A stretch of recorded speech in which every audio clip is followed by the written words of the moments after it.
As I said briefly at the beginning of the service, this is for Christians Palm or Passion Sunday. Palm, if you focus on the story of Jesus' triumphal entry into Jerusalem, as we often do.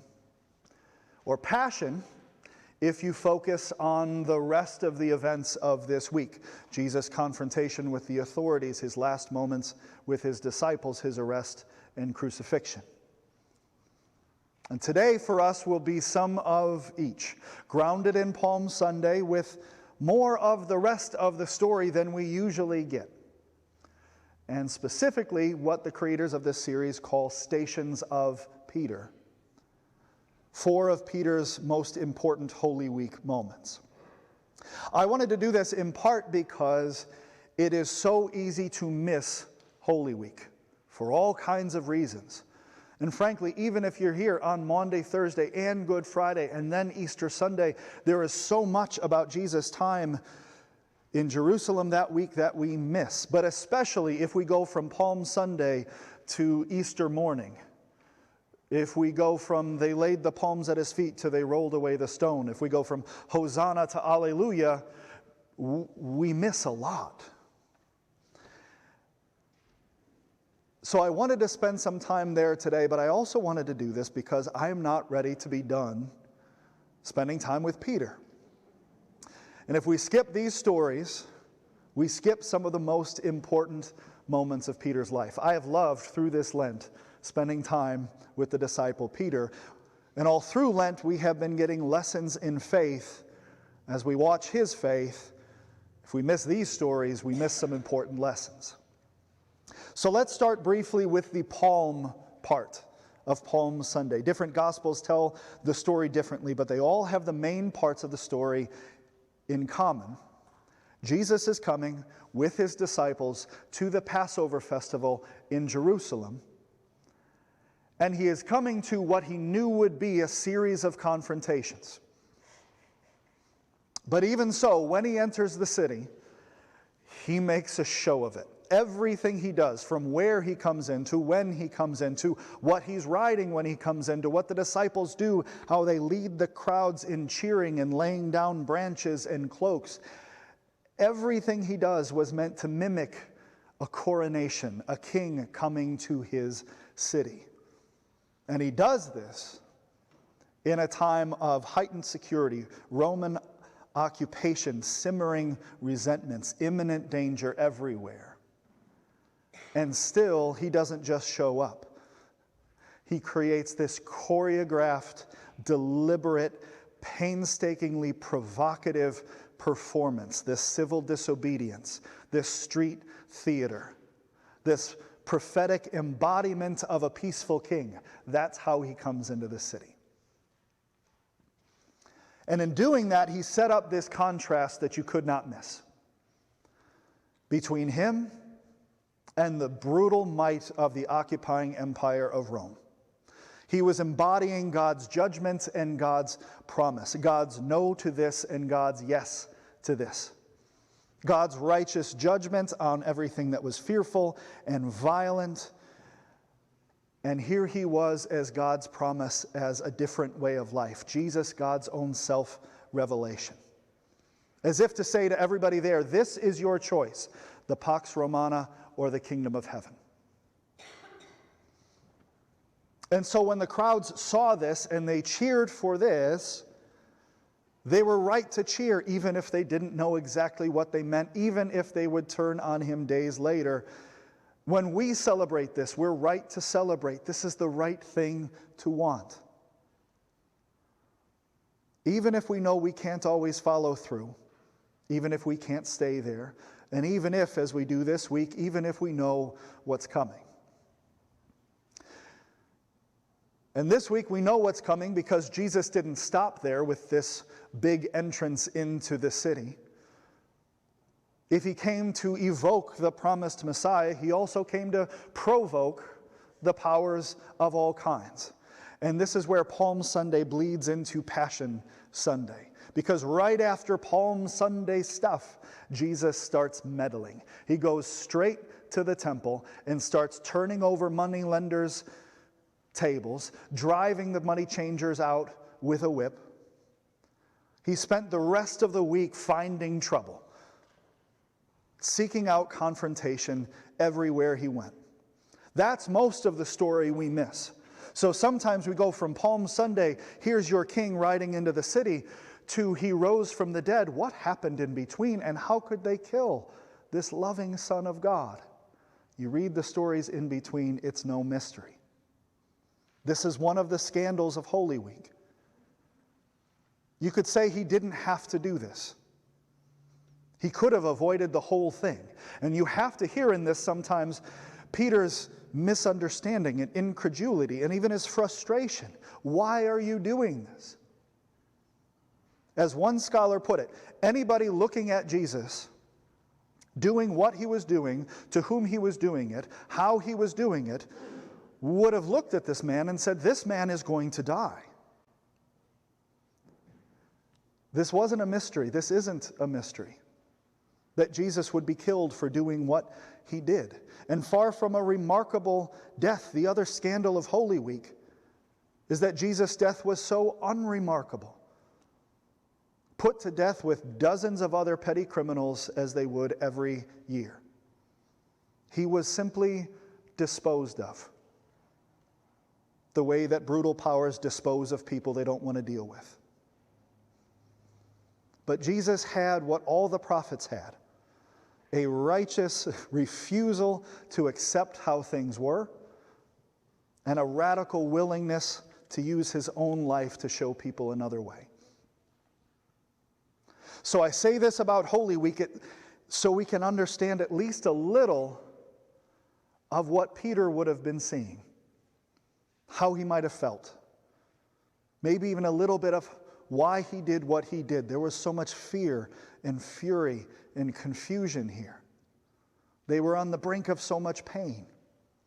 And all throughout this, Jesus is trying to show Peter and all of them a different way, trying to get them to understand. Most of the time they can't. Peter has always been one of the most human characters we get in Scripture. And throughout these stories, he will stay clearly, painfully, hopefully, exhaustingly human. For better or worse, the Peter we have known is the Peter we've always gotten and the Peter we will get in these stories. And so this is Holy Week through the lens of 4 of Peter's most significant moments. Not centered on Jesus as much as centered on Peter watching Jesus, Peter encountering Jesus, Peter trying to understand and keep up with Jesus, which most of the time he won't do.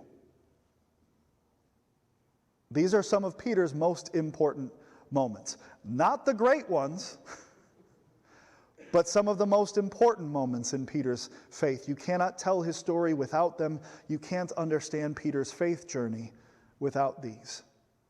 So let's start here. You'll find in your bulletin 4 different readings, these stations of Peter, and this first is Peter resists, then receives foot washing. This comes from the Gospel of John. During supper, Jesus got up from the table, took off his outer robe, and tied a towel around himself. Then he poured water into a basin and began to wash the disciples' feet and to wipe them with the towel that was tied around him. He came to Simon Peter, who said to him, "Lord, are you going to wash my feet?" Jesus answered, "You do not know now what I am doing, but later you will understand." Peter said to him, "You will never wash my feet." Jesus answered, "Unless I wash you, you have no share with me." Simon Peter said to him, "Lord, not my feet only, but also my hands and my head." After he had washed their feet, had put on his robe, and had returned to the table, he said to them, "Do you know what I have done to you? You call me teacher and Lord, and you are right, for that is what I am. So if I, your Lord and teacher, have washed your feet, you also ought to wash another's feet. For I have set you an example, that you also should do as I have done to you."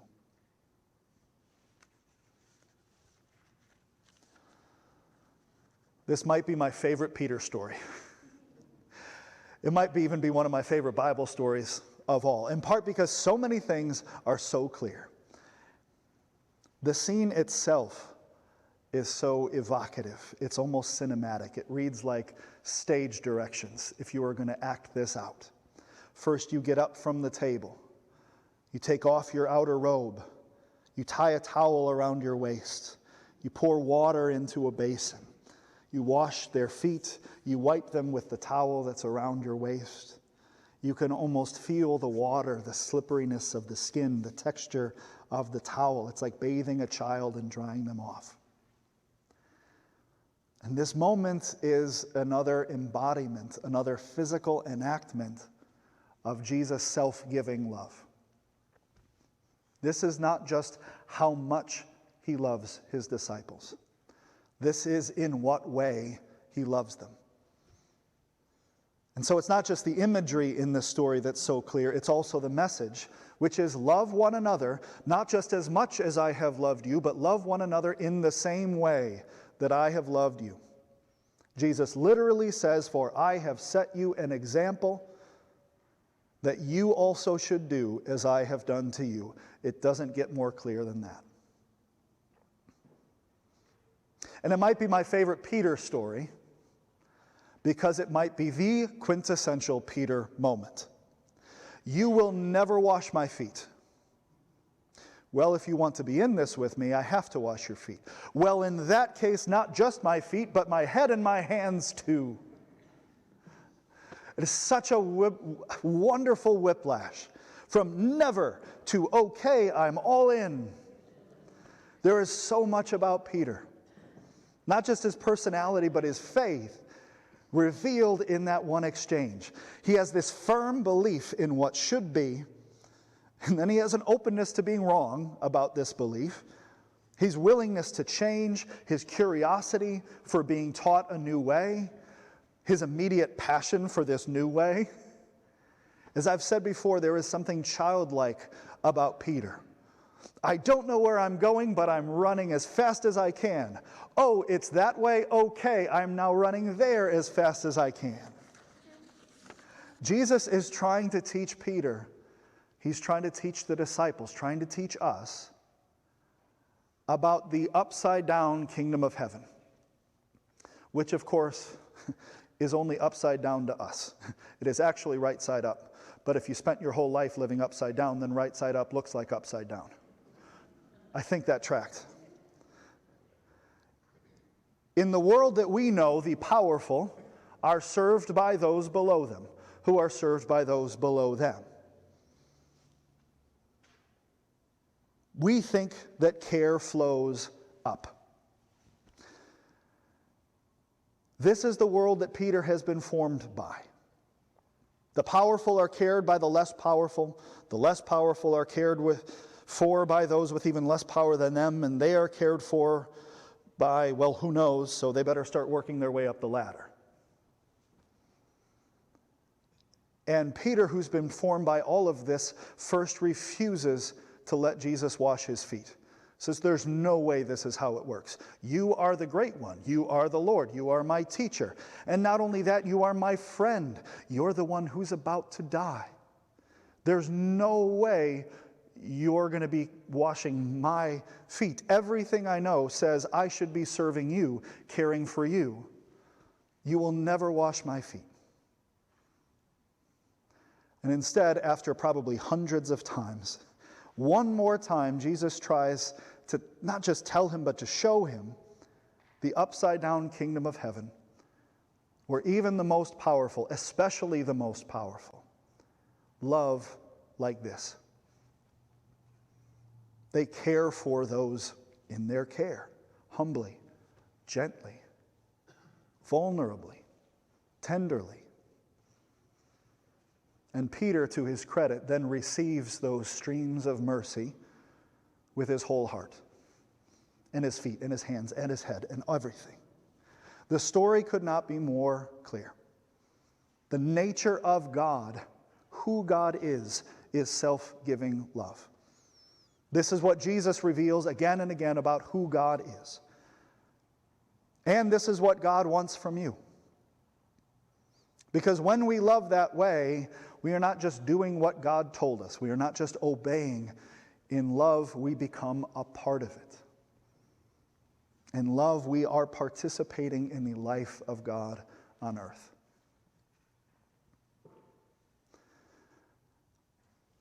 This series from the beginning has drawn on the hymn, Come Thou Fount of Every Blessing, and so we're going to reprise it in a small way today. So after each of these, we're going to sing one verse of Come Thou Fount. And so in response, and to make sure I stop talking for a moment, we're going to sing together. We can remain seated, but we'll sing together verse 1 of Come Thou Fount of Every Blessing.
Our next station of Peter, Jesus foretells Peter's denial, also from the 13th chapter of the Gospel of John.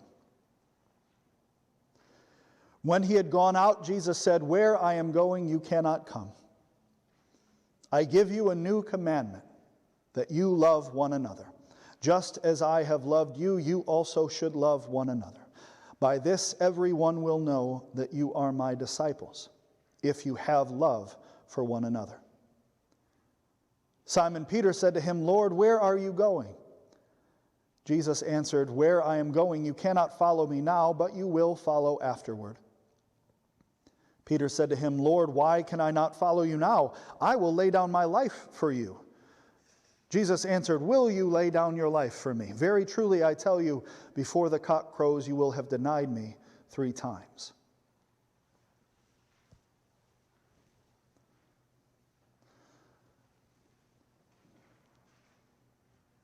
The word Maundy, of Maundy Thursday, you might know, comes from the Latin word for commandment. So Maundy Thursday is really Commandment Thursday. And this is that commandment. I give you a new commandment, that you love one another. Just as I have loved you, you also should love one another. And in case you missed the point and fell asleep somewhere in there, by this everyone will know that you are my disciples, if you have love for one another. And not just, as I said, this much love for one another, but this kind of love, the love shown in foot washing for one another. Because soon Jesus says, I have to go and you can't follow me. So when I'm gone and it's just you, love one another like this. I command it. It's the only commandment Jesus ever gave. Lord, where are you going? Peter is always there to ask what no one else is willing to ask. But here at least, Jesus is speaking in a different plane of meaning than those around him. Peter means like right now, where are you going? To the garden, to the temple? I'll go with you. And Jesus is talking about following this path where his obedience to God will lead him to and through death. And Jesus says, yes, someday you will follow me down this path, but not yet. And instead, to borrow a phrase from a couple of weeks ago, Peter is setting his mind on human things, not on divine things. And that's where these promises come from. I'll go with you, and I'll do anything. I'll die for you if that's what it takes. And God love him. The instinct is understandable. And even if he doesn't know what he's saying, this is the biggest, boldest thing he can think of to say. Let me stay with you. I'll go with you. In the words of the hymn, bind my wandering heart to thee. I don't want to leave you, even if it means my life. Peter is taking some big swings that will turn into big misses.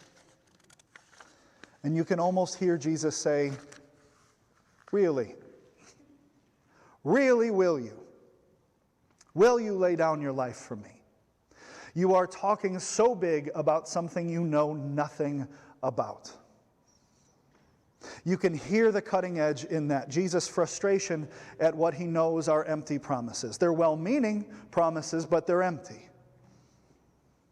It shows how much Peter doesn't get it yet. There's something tragic about this. Peter is trying to stay with Jesus, and in doing that, he's revealing how far away he is. Not only will you not lay down your life for me now, Jesus says, but tonight you'll be given 3 chances to even admit you're with me, and you will take none of them. 3 times tonight, you will have demonstrated for you how unequipped for this moment you actually are. I hear you saying this is who you want to be. Tonight will reveal where you actually are. Maybe we've had moments like that where it really hit us, that there's this huge disconnect between who we think we are and who we actually are, who we want to be and what we will actually do. That had to hit Peter hard here. There's an irony in this story, really. Someday Peter will lay down his life for his faith in Jesus. But he isn't there yet. And maybe you could look back and say that to have that moment someday, he needed this moment first, but who knows? What he knew now was that something awful was about to happen, and he couldn't stop it. And he wanted to be ready for it.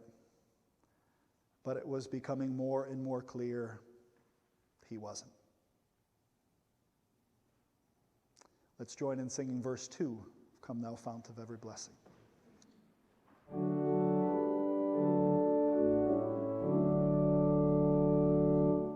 Here I raise to thee an altar, hither by thy help I've come, and I hope by thy good pleasure safely to arrive at home.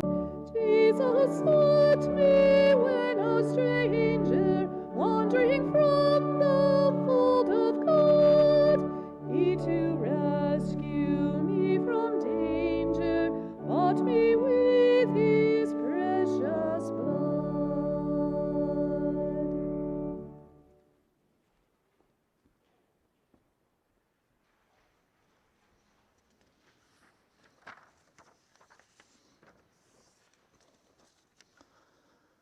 The third story, Peter draws his sword, excerpted from John chapter 18. After Jesus had spoken these words, he went out with his disciples across the Kidron Valley to a place where there was a garden, which he and his disciples entered. Now Judas, who betrayed him, also knew the place, because Jesus often met there with his disciples. So Judas brought a detachment of soldiers together with police from the chief priests and the Pharisees, and they came there with lanterns and torches and weapons. Then Jesus, knowing all that was to happen to him, came forward and asked them, "Whom are you looking for?" They answered, "Jesus of Nazareth." Jesus replied, "I am he." Judas, who betrayed him, was standing with them. Then Simon Peter, who had a sword, drew it, struck the high priest's slave, cut off his right ear. The slave's name was Malchus. Jesus said to Peter, "Put your sword back into its sheath. Am I not to drink the cup that the Father has given me?"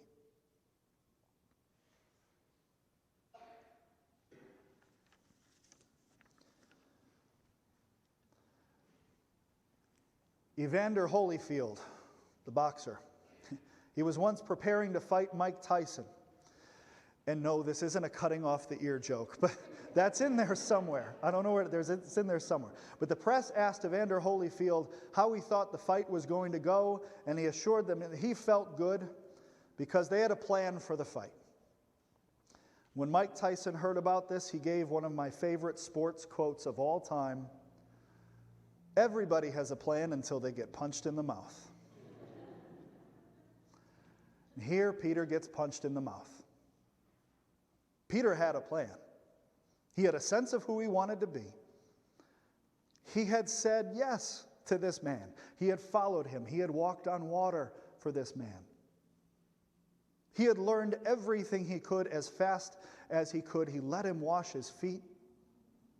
He was on the path to this kingdom of heaven thing, this new, nonviolent, self-giving love, peaceful protest, confrontation of the empire through surrender way of life that Jesus was trying to show him this week. He was trying, he had a plan until he got punched in the mouth. And then, every way that the world had formed him, everything in him he had not yet unlearned, the fear, the fury erupts into this reckless, useless violence. And again, who can blame him? Peter did everything big, which means Peter loved big too. And he loved Jesus. I love this man. This man is my friend. I would rather die right now fighting this evil than see any harm come to him. Peter has always had this youthful idealism. He has this passionate sense of how things should be, and he knew this was not right. He has this absolute fury, this rage at this injustice, this betrayal, this pain. He knew it should not be, and he had, or at least he thought he had, the willingness to take a stand and die for it here. So again, he's wrong, but if we're honest, we understand this impulse. We know exactly where this comes from. This is the water we swim in. This is in us. We are Peter. Everyone's a pacifist until someone messes with your kids.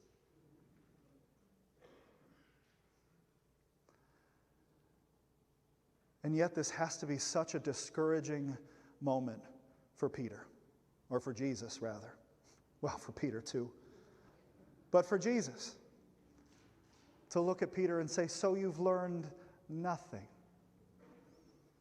This has to be such a lonely moment for Jesus. So nobody here gets this but me. A scary moment. Y'all are not nearly as ready as I thought you would be to keep this going when I'm gone. Maybe you've learned it, but you haven't changed. Your first instinct is still to meet violence with more violence. And you won't win this way. I don't know how to tell you. Even if you win, you've lost. Go back a few days to the Palm Sunday procession. You cannot beat oppressive empire at its own game. In other tellings of this story, Jesus picks up the man's ear off the ground and puts it back on him and heals him. Literally loving your enemies with acts of service. Healing in the face of violence. Love in the face of hate. And in all this, Jesus is setting up another contrast we cannot miss. Do you want this or do you want this? In the words of the early church father Tertullian, he said, in disarming Peter, Christ disarms all Christians. How ready are we to believe that? Let's sing verse 3. Come thou fount of every blessing.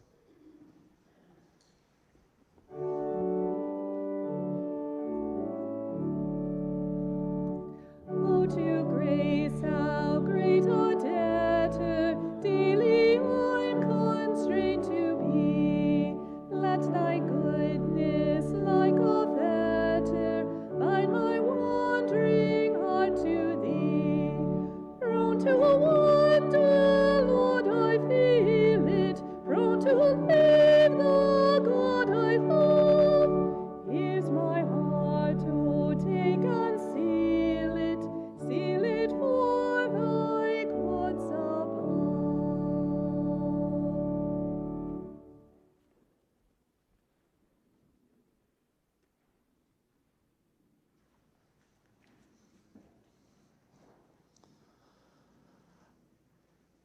Our last story, Peter denies Christ. So they arrested Jesus and bound him. Simon Peter and another disciple followed Jesus. Since that disciple was known to the high priest, he went with Jesus into the courtyard of the high priest, but Peter was standing outside at the gate. So the other disciple, who was known to the high priest, went out, spoke to the woman who guarded the gate, and brought Peter in. The woman said to Peter, "You are not also one of this man's disciples, are you?" He said, "I am not." Now later, Simon Peter was standing and warming himself. They asked him, "You are not also one of his disciples, are you?" He denied it and said, "I am not." One of the slaves of the high priest, a relative of the man whose ear Peter had cut off, asked, "Did I not see you in the garden with him?" Again, Peter denied it. And at that moment, the cock crowed.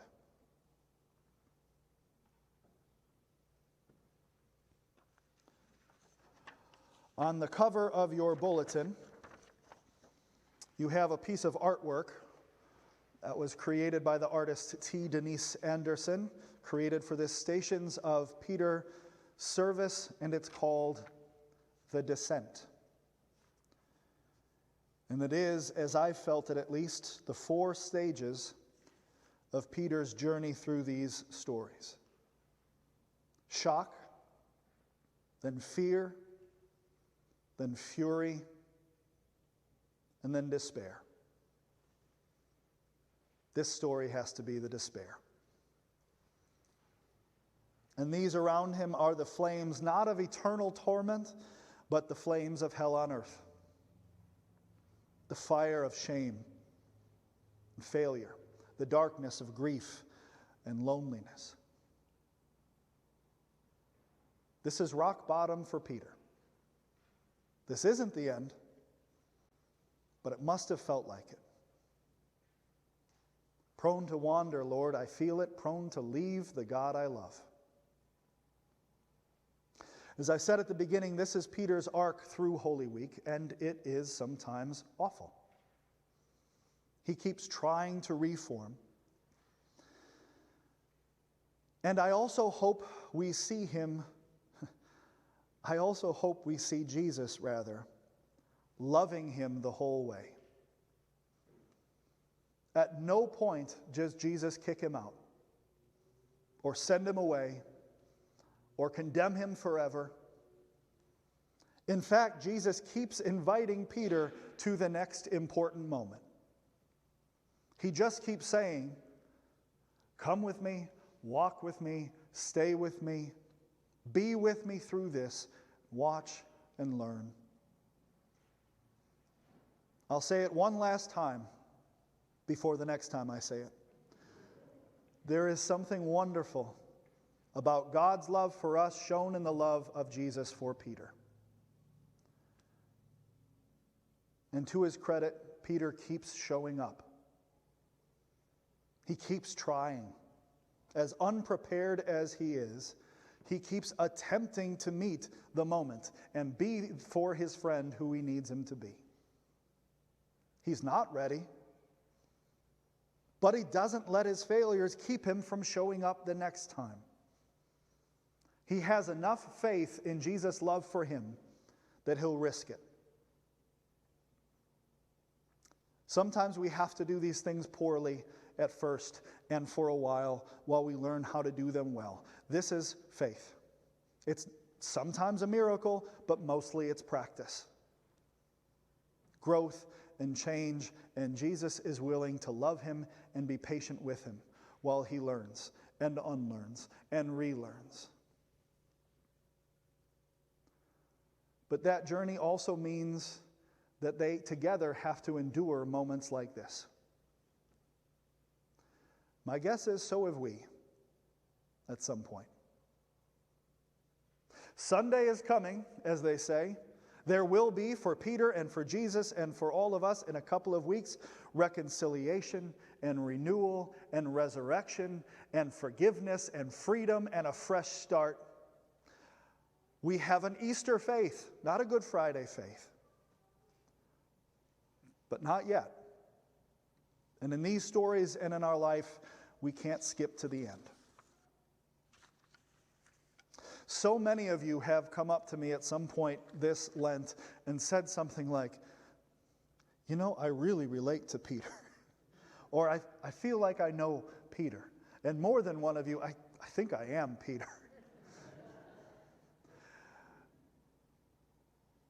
You are Peter. You're human. And like Peter, God can transform us, but not always overnight. It will take practice and failure and time and all the faith we have. So leave here today with your palm when you go,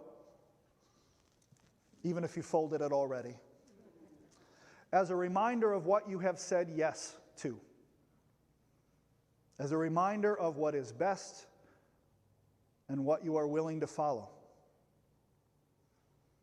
Take this palm as a reminder of the way of being in the world that Jesus so clearly challenges his disciples to live. Go in faith of the God of the mountaintop and the valley, of Palm Sunday and Passion Sunday,